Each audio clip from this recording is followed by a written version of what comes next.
Kita belum tahu siapa yang menjadi bupati kita periode kali ini, karena kalau dilihat di media sosial yang bertebaran di mana-mana, selisihnya tipis sekali. Mungkin baru kali ini Pilkada Berau yang selisihnya sangat tipis. Makanya kedua kubu saling mengklaim kemenangan. Kalau sudah seperti itu, bagi dua aja sudah Berau. Dipercepat Berau Pesisir, nanti salah satunya menjadi bupati dan wakil bupati di Berau Pesisir, satu yang lain tetap di Berau induknya. Setuju Pak seperti itu? Atau salah satunya bupati Berau di darat, salah satunya lagi bupati Berau di lautan. Kalau ada tiga, yang lainnya di udara. Jadi memang kondisi saat ini masih panas bagi kedua kubu. Bahkan bukan hanya sekedar kedua kubu, kita pun yang menjadi pendukung dari masing-masing kubu masih harap-harap cemas. Kalau selisihnya tipis, masih mudah sekali itu digoyang atau digeser. Maka kita berdoa kepada Allah Subhanahu wa taala, semoga yang menjadi pemimpin Berau adalah orang-orang yang betul amanah dalam menjalankan amanahnya. Allah jaga mereka, kemudian Allah berikan petunjuk dalam menjalankan amanah dengan sebaik-baiknya. Dan kita sangat berharap sebagaimana orang-orang yang dekat dengan masjid, semoga kelak yang menjadi pemimpin Berau adalah orang-orang yang mensupport kegiatan-kegiatan keagamaan, mensupport kegiatan-kegiatan kebaikan, dan menghindarkan Kabupaten Berau dari kemaksiatan-kemaksiatan yang merajalela. Amin ya rabbal alamin.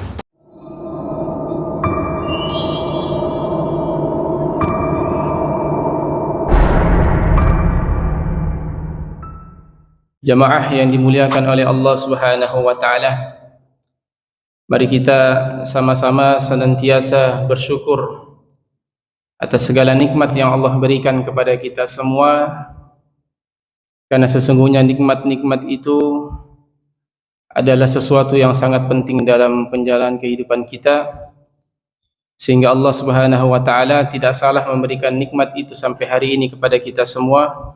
Di antara saudara-saudara kita yang banyak yang lainnya, yang hari ini, yang saat ini mungkin masih tertidur lelap karena kesibukan aktivitasnya yang membuatnya lelah di subuh hari. Maka kita yang hadir di tempat ini menjalankan perintah Allah, bangun mengingat Allah Subhanahu wa taala, mengingat perintah Allah, dan kita mengisi kalbu kita dengan senantiasa berzikir kepada Allah. Semoga hal ini senantiasa bisa kita istiqomahkan dalam kehidupan ini, sehingga kita mendapatkan ridha dan berkah dari Allah Subhanahu wa taala. Amin ya rabbal alamin. Salawat serta salam mari kita sama-sama haturkan, kita curah limpahkan kepada baginda Rasulullah Muhammad sallallahu alaihi wasallam. Allahumma salli ala Muhammad wa ala ali Muhammad. Kita sangat berharap semoga Allah Subhanahu wa taala berkenan meridhoi kita betul-betul menjadi umat baginda Rasul sallallahu alaihi wasallam. Kemudian dengannya Rasulullah akan memberikan syafaat kepada kita semua dengan izin Allah. Kemudian akan bertetangga dengan beliau di surganya Allah Subhanahu wa taala. Amin ya rabbal alamin. Yang sama-sama kita muliakan Al-Mukarram Ustaz Indra Cahyadi, yang semoga Allah Subhanahu wa taala menjaga beliau, memberikan kesehatan kepada beliau, senantiasa dalam membimbing umat dalam kebaikan. Begitu pula kepada seluruh alim ulama, pengurus Masjid At-Tanwir, seluruh jamaah, bapak-bapak, ibu-ibu, dan terkhusus kepada generasi muda, adik-adik kita, yang semoga hadirnya kita di tempat ini akan membawa keberkahan untuk diri kita, keluarga kita, tetangga kita, orang tua kita, guru-guru kita, dan anak cucu kita kelak dunia dan akhirat. Dan semoga tidaklah Allah mempertemukan kita di dunia dalam kondisi melakukan ketaatan seperti ini, kecuali kelak Allah juga akan mempertemukan kita di surganya Allah Subhanahu wa taala. Amin ya rabbal alamin.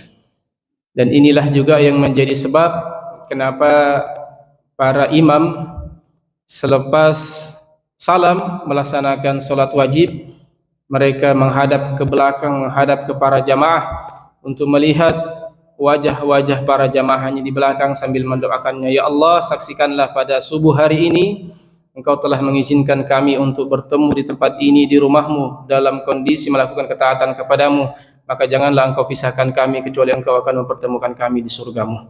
Jadi ini adalah doa yang senantiasa kami panjatkan ketika selepas salam setiap waktunya, dan semoga bisa juga menjadi apa yang dilakukan oleh imam-imam lainnya untuk mendoakan kebaikan dirinya dan juga jamaah sekalian. Jamaah yang dimuliakan oleh Allah Subhanahu wa taala. Wajahnya terlihat tegang ini. Santai aja. Karena masih panas kayaknya. Kita belum tahu siapa yang menjadi bupati kita periode kali ini. Karena kalau dilihat di media sosial yang bertebaran di mana-mana, selisihnya tipis sekali. Mungkin baru kali ini Pilkada Berau yang selisihnya sangat tipis. Makanya kedua kubu saling mengklaim kemenangan. Kalau sudah seperti itu, bagi dua aja sudah Berau. Dipercepat Berau Pesisir, nanti salah satunya menjadi bupati dan wakil bupati di Berau Pesisir, satu yang lain tetap di Berau induknya. Setuju Pak seperti itu? Atau salah satunya bupati Berau di darat, salah satunya lagi bupati Berau di lautan. Kalau ada tiga, yang lainnya di udara. Jadi memang kondisi saat ini masih panas bagi kedua kubu. Bahkan bukan hanya sekedar kedua kubu, kita pun yang menjadi pendukung dari masing-masing kubu masih harap-harap cemas. Kalau selisihnya tipis, masih mudah sekali itu digoyang atau digeser. Maka kita berdoa kepada Allah Subhanahu wa taala, semoga yang menjadi pemimpin Berau adalah orang-orang yang betul amanah dalam menjalankan amanahnya. Allah jaga mereka, kemudian Allah berikan petunjuk dalam menjalankan amanah dengan sebaik-baiknya. Dan kita sangat berharap sebagaimana orang-orang yang dekat dengan masjid, semoga kelak yang menjadi pemimpin Berau adalah orang-orang yang mensupport kegiatan-kegiatan keagamaan, mensupport kegiatan-kegiatan kebaikan, dan menghindarkan Kabupaten Berau dari kemaksiatan-kemaksiatan yang merajalela. Amin ya rabbal alamin. Jamaah yang dimuliakan oleh Allah Subhanahu wa taala, oleh karenanya pada subuh hari ini saya ingin mengangkat sebuah tema bahwa al-khair khiratullah. Yang terbaik adalah pilihan Allah Subhanahu wa taala. Dimulai dengan sebuah kisah yang sangat masyhur, yang kita semua mungkin sudah mengetahuinya, dan kisah ini menjadi motivasi bagi kita semua bahwa keimanan kepada qada dan qadar, takdir Allah Subhanahu wa taala harus kita tanamkan dalam diri kita untuk menerima setiap ketetapan Allah kepada seseorang. Suatu ketika ada seorang raja dan juga menterinya. Seorang raja ini sangat hobi berburu. Ternyata ketika berburu, beliau mendapati hewan buruannya, saking semangatnya beliau memotong-motong hewan buruannya untuk mengambil dagingnya. Tak sengaja salah satu yang terpotong adalah jari daripada sang raja. Maka pada saat itu sang raja pun menjadi orang yang cacat karena salah satu jarinya terpotong atau tidak ada. Maka sang menteri pun mengatakan kepada sang raja, memberikan nasihat kepada sang raja, al-khair khiratullah. Sesungguhnya yang terbaik adalah pilihan Allah. Ma qadarullah fahuwa khair. Apa-apa yang menjadi ketetapan Allah Subhanahu wa taala kepada Anda wahai raja dan kepada kita semua adalah yang terbaik pilihan Allah Subhanahu wa taala. Maka terimalah dengan ikhlas. Maka sang raja tersinggung dengan pernyataan sang menteri. Akhirnya qadarullah, sang menteri pun dipenjarakan oleh sang raja karena tersinggung dengan ucapannya. Bagaimana mungkin musibah yang sedang saya alami, tangan saya, jari saya terpotong, kemudian ini menjadi yang terbaik bagi saya, padahal pada saat itu saya menjadi orang yang cacat. Bagaimana mungkin ini yang terbaik bagi saya? Tetapi sang menteri yang dipenjara tetap mengatakan, ma qadarahullah fahuwa khair. Al-khair khiratullah. Apa yang menjadi ketetapan Allah kepadanya ini adalah yang terbaik. Walaupun beliau di penjara, inilah yang terbaik ketetapan Allah. Tak lama setelah itu, sebagaimana hobi sang raja, beliau sering melaksanakan perburuan. Masuklah beliau dan juga para pengawalnya, beberapa orang, ke tengah hutan untuk berburu. Masuk ke dalam hutan yang sangat jauh, ternyata beliau dan para pengawalnya bertemu dengan sekelompok orang, suku pedalaman, yang dimana orang-orang ini sering menyembelih atau menjadikan manusia sebagai tebusan untuk dewa-dewanya, dewa yang disembah oleh mereka. Maka satu persatu para pengawal sang raja ini pun dijadikan sesembahan untuk dewanya. Tibalah giliran sang raja. Begitu sampai giliran sang raja, dilihat oleh kepala suku di sana, ternyata orang ini tidak layak untuk kita sesembahkan kepada dewa kita karena orang ini cacat. Maka lepaskan saja dia. Akhirnya sang raja pun dilepaskan. Sang raja bergegas pulang menuju kepada kerajaannya dan mengingat apa yang dikatakan oleh sang menteri, bahwa setiap ketetapan Allah adalah yang terbaik untuknya selama dia sabar menerima ketetapan Allah itu. Maka langsung sang raja bertemu dengan menterinya, mengeluarkan menterinya dari penjara dan mengatakan kepada sang menteri, "Wahai menteriku, betul apa yang engkau katakan beberapa waktu yang lalu, bahwa ketetapan Allah kepada diriku kehilangan salah satu jari tanganku, dan itu adalah menjadi ketetapan yang terbaik untukku, sehingga saya tidak jadi disembelih atau dijadikan sesembahan di suku pedalaman yang ada di tengah hutan sana. Maka yang ingin saya tanyakan kepadamu, hai menteri, apa yang menjadi kebaikan bagi dirimu ketika aku perintahkan para pengawalku untuk dipenjara?" Maka kata sang menteri, "Wahai raja, sesungguhnya itulah yang terbaik yang Allah berikan pilihan kepadaku. Karena ketika engkau tidak memenjarakanku, yakinlah engkau juga akan mengajakku menuju ke tengah hutan untuk berburu. Dan yakinlah, boleh jadi saya juga akan menjadi orang yang akan dijadikan sesembahan kepada dewanya di orang-orang pedalaman tadi." Jadi kisah ini memberikan gambaran kepada kita semua bahwa setiap ketetapan Allah kepada kita adalah yang terbaik untuk kita.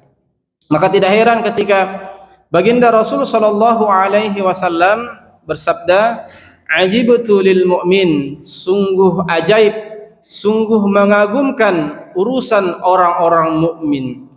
"Innallaha la yaqdi", sesungguhnya Allah Subhanahu wa taala tidak akan memberikan ketetapan atau takdir lil mu'mini qada'an, kepada orang-orang mukmin sebuah ketetapan, illa kana khairal lah, kecuali ketetapan itu adalah ketetapan atau takdir yang terbaik yang Allah berikan untuknya.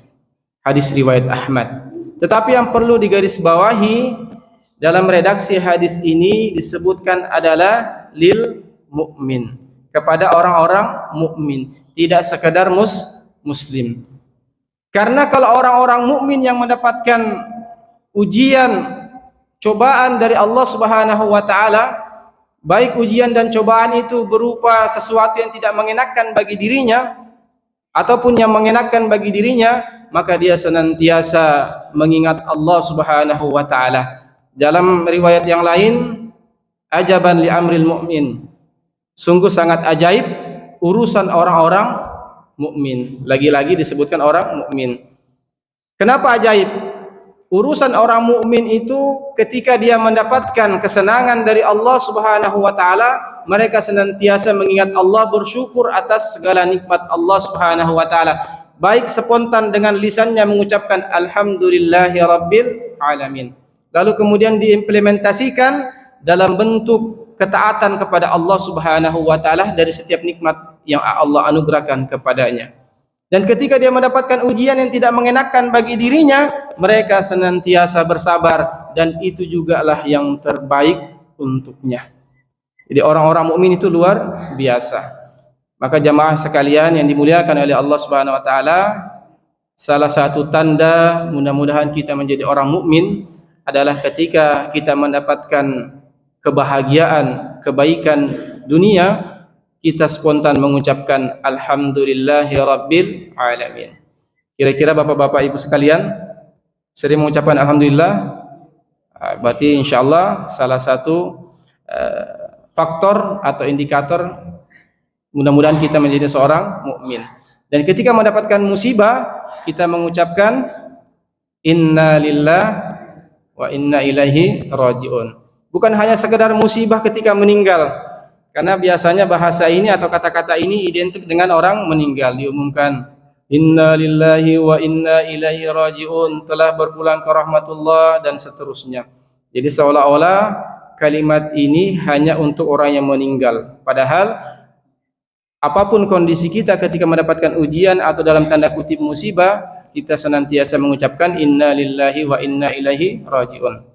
Bahkan Allah Subhanahu wa taala akan memberikan sebuah kebaikan yang besar bagi orang-orang yang ketika ditimpa ujian atau musibah oleh Allah Subhanahu wa taala sebagai tanda kasih sayang Allah kepada dirinya untuk menaikkan derajatnya di sisi Allah Subhanahu wa taala dan menghapus kesalahan-kesalahannya. Lalu kemudian dia mengucapkan kalimat istirja, inna lillahi wa inna ilaihi raji'un, kemudian dilengkapi dengan Allahumma ajurni fi musibati wa akhlif li khairan minha. Ya Allah, berikanlah kesabaran, kebaikan dari ujian yang sedang saya alami, dan berikanlah ganti kebaikan dari ujian ini. Ini adalah nasihat yang pernah disampaikan oleh Ummu Salamah ketika suami beliau Abu Salamah meninggal. Kemudian beliau mengingat sabda baginda Rasul sallallahu alaihi wasallam, tidaklah seseorang yang mendapatkan musibah kemudian dia mengucapkan inna lillahi wa inna ilaihi raji'un, Allahumma ajurni fi musibati wa akhlif li khairan minha illa akhlaqallahu lahu khairan minha.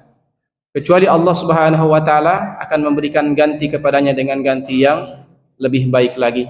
Maka pada saat itu Ummu Salamah langsung berdoa dengan apa yang dinasihatkan oleh baginda Rasul sallallahu alaihi wasallam. Lalu kemudian beliau bergumam, kira-kira siapa yang Allah akan jadikan ganti Abu Salamah yang akan menjadi pendamping diri saya, sebagaimana nasihat Rasul sallallahu alaihi wasallam. Dan sesungguhnya Allah Subhanahu wa taala tidak pernah ingkar janji, innallaha la yukhliful mi'ad. Maka ternyata orang yang lebih baik yang dijadikan pasangan hidup Ummu Salamah adalah manusia yang terbaik pilihan Allah, yakni baginda Rasulullah Muhammad sallallahu alaihi wasallam. Jadi bapak-bapak kalau meninggal juga istrinya begitu juga ataupun sebaliknya. Jadi maksudnya setiap kita mendapatkan musibah maka ingat Allah dan minta kebaikan kepada Allah, minta semoga Allah Subhanahu wa taala memberikan kesabaran kepadanya dan semoga Allah memberikan dirinya kebaikan-kebaikan yang banyak. Insyaallah yakinlah Allah akan mengganti kebaikan-kebaikan yang banyak dari musibah yang sedang dijalani. Jamaah yang dimuliakan oleh Allah Subhanahu wa taala. Allah Subhanahu wa taala juga memberikan gambaran kepada kita semua dalam surah Al-Baqarah ayat 216, bagaimana seseorang yang melihat sesuatu dalam zahir pandangan dirinya sendiri, bahwa sesuatu yang buruk dia tidak inginkan terkena pada dirinya, tetapi ternyata itu yang baik yang Allah akan berikan kepadanya. Wa asa an takrahu syai'a wa huwa khairul lakum. Boleh jadi sesuatu yang engkau tidak inginkan terkena pada dirimu karena engkau menganggapnya hal itu adalah tidak baik, kemudian engkau berupaya untuk menghindarinya, wa huwa khairul lakum, tetapi itu yang terbaik untukmu.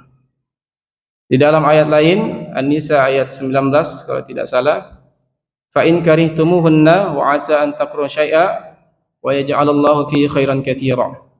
Ketika engkau tidak menyenangi, tidak menyukai mereka, ini berkaitan tentang seorang istri yang mungkin istrinya galak ya, mungkin istrinya lebih berani kepada suaminya, kata Ustaz Das'ad. Saya tidak takut sama istri saya, tetapi istri saya lebih berani kepada saya.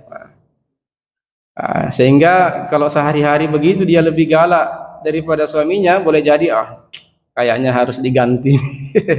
Jadi seperti itu. Maka Allah memberikan peringatan atau memberikan penjelasan, fa in karihtumuhunna wa asa an takrahu syai'a, boleh jadi engkau tidak menyukainya karena sesuatu yang buruk dalam perangai dirinya atau istrimu atau pasanganmu. Begitu pula sebaliknya, ibu-ibu kepada bapak-bapak, wa yaj'alallahu fihi khairan katsira, padahal Allah memberikan sesuatu yang banyak, kebaikan-kebaikan yang ada pada pasanganmu masing-masing. Jadi kita harus bersabar dan bersyukur ketika Allah Subhanahu wa taala memberikan ketetapan-ketetapan yang Allah berikan kepada kita semua. Boleh jadi sesuatu yang kita anggap tidak baik bagi diri kita, kemudian kita berusaha untuk menghindarinya, lalu kemudian ternyata kita tetap mendapatkan hal itu, padahal itu adalah yang terbaik untuk kita. Kira-kira penyakit, apalagi yang ganas, itu baik untuk kita apa tidak, Pak? Kalau kita misalnya terkena tiba-tiba penyakit tumor ganas, ataupun yang lain sebagainya, na'udzubillah min dzalik. Ini contoh saja ya, mudah-mudahan enggak. Kalaupun terkena, ya syukur dan sabar. Apakah penyakit itu enak apa tidak, Pak? Tentu kita akan mengatakan tidak enak, dan kita berupaya menjadi orang yang sehat. Kita mengatur pola makan, kita mengatur pola kehidupan kita, berolahraga dan lain sebagainya untuk menghindari yang namanya penyakit. Tetapi ternyata Allah Subhanahu wa taala akan memberikan kebaikan bagi orang-orang yang diuji oleh Allah Subhanahu wa taala dengan ujian penyakit. Dalam hadis riwayat Ahmad dari Jabir bin Abdullah radhiyallahu an, beliau pernah mendengar baginda Rasul sallallahu alaihi wasallam bersabda, "Ma yamradu mu'min wala mu'minah wala muslim wala muslimah illa khattallahu bidzalika khatayahu kama tanhattul waraqatu minasy syajar." Hadis riwayat Ahmad. Tidaklah sesuatu yang tidak mengenakan terkena seorang mukmin, dalam hal ini adalah penyakit, baik mukmin laki-laki ataupun mukmin perempuan, dan tidak pula yang terkena kepada muslim laki-laki ataupun perempuan, kecuali penyakit itu yang membuat gugurnya kesalahan-kesalahan yang dia lakukan selama ini, sebagaimana gugurnya dedaunan dari pepohonan. Jadi ini adalah kabar gembira bagi orang-orang yang diuji oleh Allah Subhanahu wa taala dengan ujian sakit. Boleh jadi kita terlihat yang duduk di sini kelihatan sehat-sehat saja, padahal masing-masing kita membawa penyakit. Betul, Pak? Jadi saya sudah pernah berada di meja operasi. Sebelum operasi, 2 hari sebelumnya saya melihat tetangga-tetangga kanan kiri yang juga ingin dioperasi, sehat-sehat kelihatan semuanya. Padahal ada penyakit yang bersarang dalam dirinya yang harus dioperasi. Tetapi ketika kita bersabar, maka Allah akan menggugurkan dosa dan kesalahan kita dengan ujian penyakit itu. Dalam hadis riwayat lain, riwayat Abu Daud dari Ummul A'la radhiyallahu anha, beliau pada saat itu sedang dalam kondisi sakit. Kemudian Rasulullah SAW menjenguk beliau, dan Rasulullah bersabda, "Abashiri ya Ummul A'la, bergembiralah wahai Ummul A'la. Fa inna maradal muslim, sesungguhnya sakitnya seorang muslim, yudhibullahu bihi khatayahu, maka dengan penyakitnya itu Allah akan menghapuskan kesalahan-kesalahannya. Kama yudhibun nar, sebagaimana Allah Subhanahu wa taala menghapuskan karat khabathadz dzahabi wal fiddah, dari karatnya emas dan perak."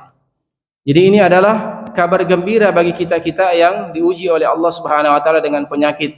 Yang penyakit ini yang kita jalani adalah sesuatu yang sangat tidak mengenakan dalam diri kita. Tetapi ketika kita bersyukur dan bersabar atas segala ketetapan Allah Subhanahu wa taala, yakinlah bahwa Allah sedang memberikan sebuah kebaikan kepada kita semua. Siapa kira-kira di antara kita yang tidak pernah berdosa? Tidak ada di antara kita yang tidak pernah berdosa. Maka seandainya ketika kita melakukan dosa lalu kemudian Allah menampakkan dosa itu di dalam tubuh kita dalam bentuk satu titik hitam saja di dalam wajah kita misalnya, maka boleh jadi tidak sedikit orang-orang yang malu untuk keluar rumah karena wajahnya dipenuhi dengan titik-titik hitam atas dosa yang dia lakukan. Tetapi adilnya dan sayangnya Allah kepada kita semua, Allah menutupi aib kita. Begitu banyak aib yang kita lakukan, yang kita berusaha untuk tutupi, juga ditutupi oleh Allah Subhanahu wa taala. Tetapi ada orang-orang yang tidak tahu diri dalam tanda kutip. Mereka adalah orang-orang yang tidak akan diampuni kesalahannya oleh Allah Subhanahu wa taala ketika mereka terus melakukan hal demikian. Siapa mereka? Mereka adalah orang-orang yang ketika di malam harinya melakukan kemaksiatan, banyak sekali aib-aib yang dia lakukan, kemudian Allah menutupnya sampai pagi hari aibnya, kemudian dia sendiri yang menceritakan aib itu kepada orang lain, maka mereka adalah orang-orang yang dalam tanda kutip tidak tahu malu. Padahal yang namanya malu itu adalah cabang daripada keimanan. Dalam sebuah riwayat, sesungguhnya keimanan itu ada 70 cabang atau 40 cabang. Cabang yang terendah dari sebuah keimanan adalah menyingkirkan duri atau gangguan yang ada di jalanan. Wal hayya'u syu'batun minal iman. Dan malu adalah cabang daripada keimanan tersebut. Dan orang yang malu dalam melakukan kemaksiatan, apalagi mengumbar kemaksiatan itu, menceritakan kemaksiatan itu kepada orang lain, tidaklah Allah akan berikan kepadanya kecuali kebaikan, sebagaimana sabda baginda Rasul sallallahu alaihi wasallam, al-hayya la ya'ti illa bi khair. Seseorang yang memiliki rasa malu ketika melakukan kemaksiatan, apalagi ketika dia ingin mengumbar kemaksiatan itu, maka Allah Subhanahu wa taala akan memberikan sesuatu kepadanya, dan tidaklah Allah akan berikan sesuatu itu kecuali kebaikan-kebaikan yang banyak bagi dirinya. Jamaah yang dimuliakan oleh Allah Subhanahu wa taala. Ini adalah pesan penting dari baginda Rasul sallallahu alaihi wasallam kepada orang-orang yang diuji oleh Allah Subhanahu wa taala dengan ujian yang sakit. Yang pertama, bahwa mereka akan dihapuskan dosa-dosa dan kesalahannya sebagaimana daun-daun yang berguguran dari pohonnya. Kalau kita lihat realitanya, di Jepang ada yang namanya pohon sakura kalau tidak salah ya. Pohon sakura ketika masuk musim gugur, maka satu persatu dedaunannya akan gugur sampai habis total, tinggal batangnya dan juga dahan-dahannya, seolah-olah dia adalah pohon yang sudah mati. Tetapi begitu masuk musim semi, maka satu persatu tumbuh kembali daunnya dan akan menjadi pohon yang sangat cantik ketika dipandang oleh mata. Setidaknya seperti itulah kurang lebih contoh daripada apa yang Allah sampaikan kepada orang-orang yang bersabar atas ujian penyakit. Allah akan gugurkan kesalahan-kesalahannya sebagaimana dedaunan yang gugur dari pohon-pohonnya. Kemudian yang berikutnya, keutamaan atau fadilah yang Allah akan berikan kepada orang-orang yang diuji oleh Allah Subhanahu wa taala dengan ujian sakit. yakni Allah Subhanahu wa taala akan memberikan ridho kepada orang tersebut. Sebagaimana hadis riwayat At-Tirmidzi, Rasul sallallahu alaihi wasallam bersabda, "Inna 'idzamal jazaa'i ma'a 'idzamil bala'i. Wa inna Allaha idza ahabba qauman ibtalahum, faman radiya falahu raddun, wa man sakhta falahu sukhtun." Sesungguhnya pahala yang besar diperoleh oleh orang-orang dari ujian Allah Subhanahu wa taala. Dan apabila Allah mencintai seseorang, maka Allah akan memberikan ujian kepadanya. Jadi ujian ini adalah sebagai tanda Allah ridho, Allah cinta, Allah menyayangi kita semua. Bahkan banyak para ulama, sahabat baginda Rasulullah SAW pun juga sama. Mereka bahkan khawatir ketika beberapa lama tidak lagi terkena ujian sakit, karena mereka mengetahui bagaimana fadilah orang-orang yang sakit ketika sabar dengan ujian tersebut. Bahkan sahabat baginda Rasulullah SAW yang dikenal dengan sebutan atau julukan Sayyidul Qurra, pemimpinnya orang-orang yang membaca Al-Quran, atau Sayyidul Muslim, pemimpinnya orang-orang Muslim. Beliau adalah termasuk dalam golongan Ansar. Beliau bernama Ubay bin Ka'ab radhiyallahu an. Suatu ketika beliau mendengarkan nasihat dari baginda Rasul sallallahu alaihi wasallam terkait dengan penyakit. Beliau menyampaikan, Rasulullah menyampaikan bahwa tidaklah demam seseorang kecuali dengan demam itu Allah akan menghapuskan kesalahan-kesalahannya dan Allah akan mengangkat derajatnya. Maka ketika itu Ubay bin Ka'ab bertanya, menegaskan kembali pertanyaan atau apa yang disampaikan oleh baginda Rasulullah SAW. Betul apa yang kau sampaikan wahai Rasulullah? Betul wahai sahabatku. Maka beliau pulang ke rumah dan berdoa kepada Allah, "Ya Allah, timpakanlah kepada saya demam sampai akhir hayat saya. Tetapi demam itu jangan sampai membuat saya tidak mampu melakukan ketaatan kepadamu, baik berjihad fisabilillah, berperang ataupun melakukan ketaatan-ketaatan yang lain." Maka sahabat yang sepanjang hidupnya kurang lebih 30 tahun sampai akhir hayatnya selalu sakit demam adalah Ubay bin Ka'ab. Dan satu-satunya sahabat yang mampu berdempetan selalu berdekatan dengan Umar bin Khattab hanya Ubay bin Ka'ab. Karena Umar bin Khattab ini terkenal orang yang temperamental, emosinya tinggi, senggol bacok, senggol sedikit langsung main bacok aja. Jadi orang-orang yang temperamentalnya tinggi itu darahnya panas. Akhirnya bisa ketemu dengan Ubay bin Ka'ab yang memang demam, selalu demam. Jadi orang-orang yang selalu dekat dengan Umar bin Khattab ataupun Ubay bin Ka'ab, dia akan merasakan panas yang luar biasa. Tetapi kalau kedua orang ini bertemu biasa-biasa saja, karena sama-sama panas. Jadi bapak-bapak, ibu-ibu yang sekarang masih panas, hati-hati berdekatan dengan orang yang dingin.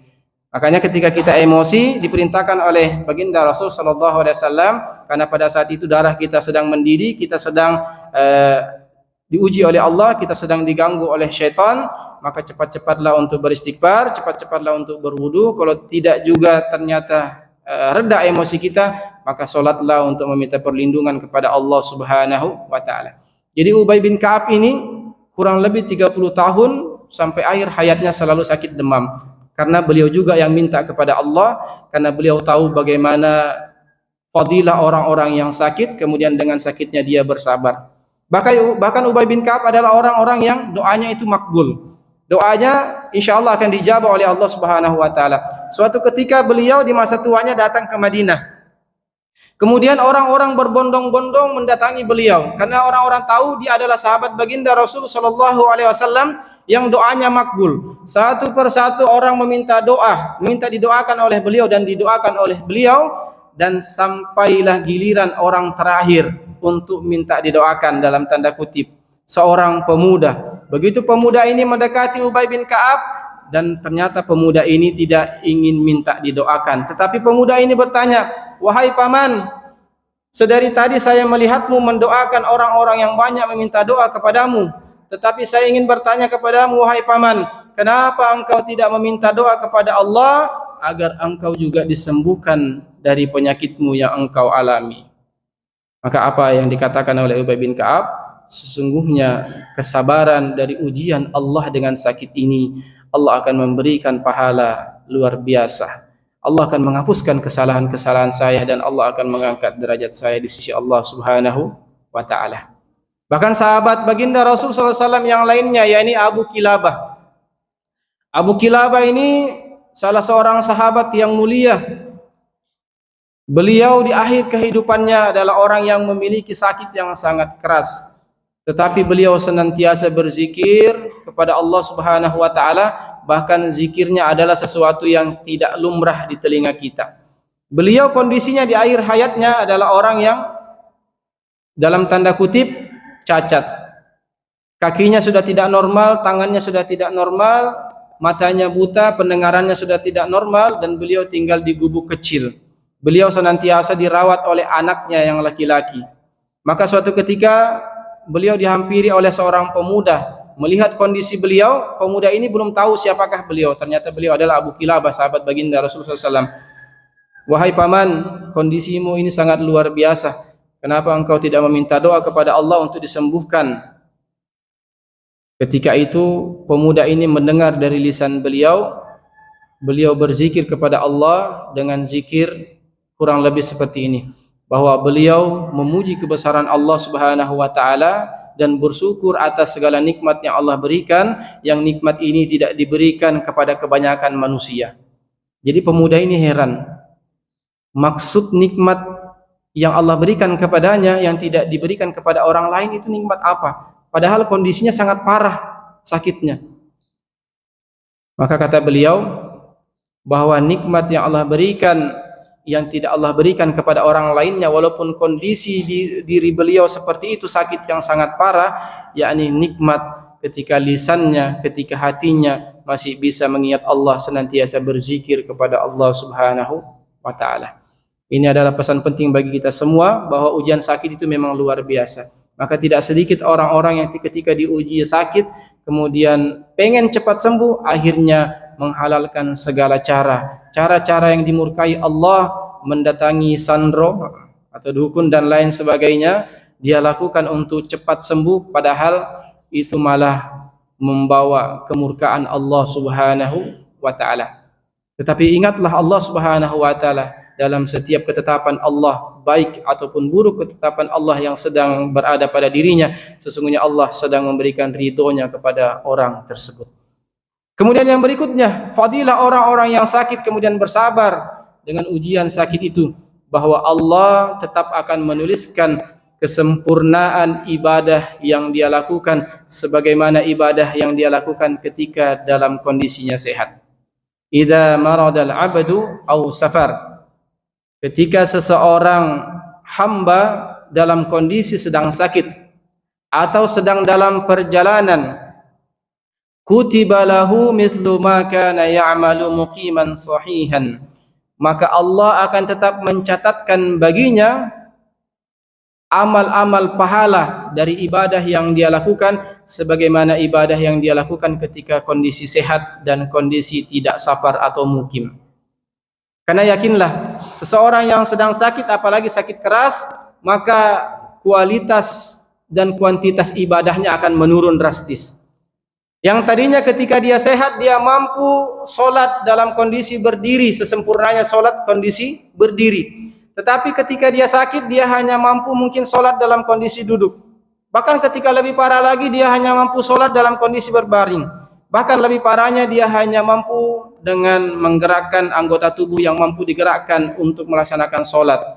Tetapi ketika kondisinya seperti itu, dan sebelumnya dia adalah orang-orang yang senantiasa melakukan ketaatan, istiqomah dalam ketaatan solat itu, maka walaupun dalam kondisi dia solat berbaring, dia tetap akan mendapatkan keutamaan sebagaimana orang-orang yang solat berdiri. Karena beda pahala yang Allah akan berikan kepada orang-orang yang solat berdiri, duduk, dan berbaring.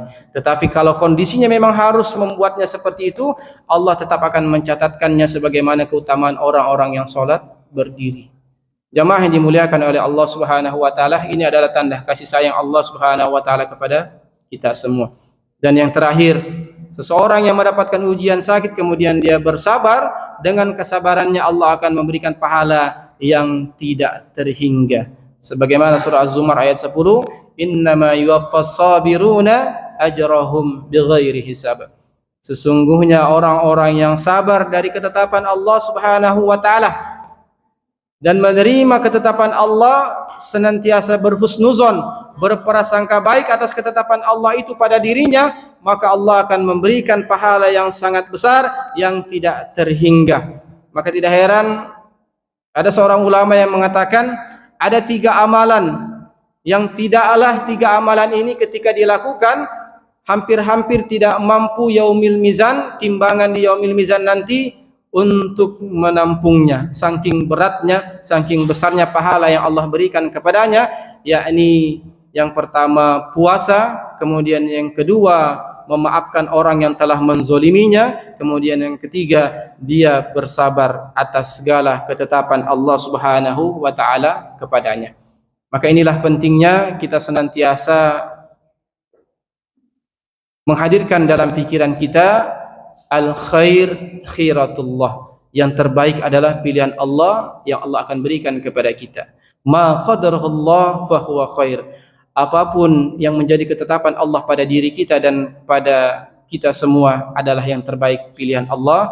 Dan semoga dengan itu kita bersabar dari setiap ketetapan Allah, kita bersyukur atas nikmat Allah yang Allah berikan kepada kita bersabar dari ujian yang Allah berikan kepada kita. Semoga dengan itu Allah ridho kepada kita dan Allah berkenan memberikan kebaikan-kebaikan yang banyak untuk kita semua dunia dan akhirat. Amin ya rabbal alamin. Mungkin ini yang dapat disampaikan, semoga ada manfaatnya untuk kita semua, dan ketika ada salah khilafnya datang dari pribadi saya yang dhaif akan ilmu, semoga dimaklumi oleh jemaah sekalian dan diampuni oleh Allah Subhanahu wa taala. Marilah kita bersama-sama menutup majelis ini dengan mengucapkan doa kafaratul majelis dan hamdalah. Subhanakallahumma bihamdika asyhadu an la ilaha illa anta astaghfiruka wa atubu ilaik. Alhamdulillahirabbil alamin. Thumma assalamu alaikum warahmatullahi wabarakatuh.